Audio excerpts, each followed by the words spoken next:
রাত বাজে 11টা, আর এই 11টার সময় আমি বাসার সবার জন্য ওই ফ্রেঞ্চ ফ্রাই বানিয়েছিলাম গরম গরম। মূলত আমার ছোট ভাইয়ের আবদারটা একটু বেশিই ছিল যে তার নাকি এখন এই গরম গরম ফ্রেঞ্চ ফ্রাই খেতে ইচ্ছা হচ্ছিল। তো চলো তোমাদের সাথে একটু রেসিপি ভিডিওটা শেয়ার করি যে ইনস্ট্যান্ট কিভাবে আমি বাসায় থাকা উপকরণ দিয়ে ফ্রেঞ্চ ফ্রাইটা বানিয়ে ফেললাম। সো হ্যালো এভরিওয়ান, কি অবস্থা সবার? আশা করি সবাই খুব ভালো আছো, আর আমিও কিন্তু খুব ভালো আছি এখন একটু। তো এই যে দেখো আমার ভাই কতগুলো আলু নিয়ে আসছে, বলতেছে যে এই সবগুলো আলুরই নাকি আজকে ফ্রেঞ্চ ফ্রাই বানানো লাগবে। কিন্তু আমি তো কখনো এতগুলো আলু দিয়ে এগুলা বানাবো না। আমি হচ্ছে যত সম্ভব কম করা যায় আর কি, কারণ এই রাত্রেবেলা কারোরই কোনো কিছু করতে ইচ্ছা হয় না। তারপর কি আর করা, সবার আবদারের জন্য আমাকে এখন এটা বানানোই লাগবে।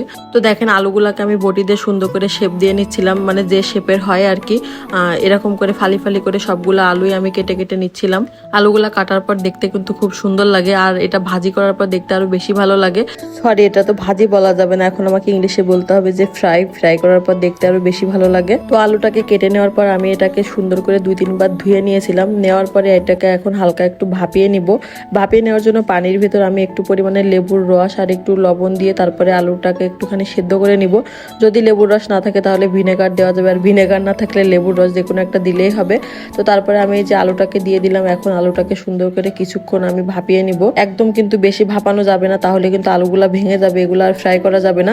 এজন্য জাস্ট অল্প একটু পরিমাণে ভাপিয়ে নিতে হবে। জাস্ট একটু পানিতে বলক আসলে আলুগুলাকে আবার নামিয়ে নিতে হবে। আলুগুলাকে নামানো হলে তারপর একটা পরিষ্কার কাপড় দিয়ে আলুতে থাকা এক্সট্রা পানিটা আমাকে মুছে ফেলতে হবে। কিন্তু যেহেতু আমার কাছে টিস্যু পেপার ছিল, জন্য আমি ভাবলাম যে টিস্যু পেপার দিয়ে এর এক্সট্রা পানিগুলো সব মুছে নেওয়া যাক। এটা মূলত ভাপিয়ে নেওয়ার পরে 2-3 ঘন্টার জন্য ফ্রিজে রেখে দিতে হয় রেস্টে, তারপরে হচ্ছে ফ্রাই করতে হয়। কিন্তু আমি যেহেতু ফ্রিজে রেস্টে রাখিনি, এজন্য আমি এর উপর কিছুটা পরিমাণ আটা ছিটিয়ে নিচ্ছিলাম, যাতে করে এটা খুবই ক্রিস্পি হয় খেতে।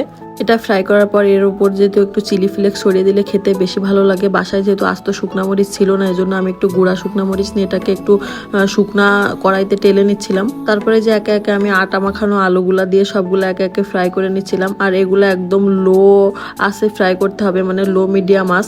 একদম আস্তে আস্তে জালে না ভাজলে কিন্তু খেতে একটু ভালো হবে না, আর একদমই ক্রিস্পি হবে না।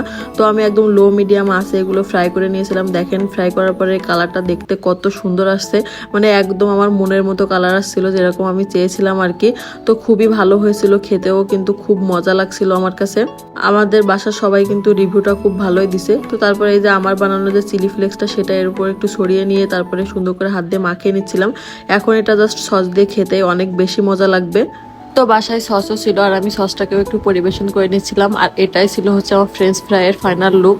অবশ্যই কিন্তু দেখে বলবেন যে দেখতে কেমন লাগছে। আসলে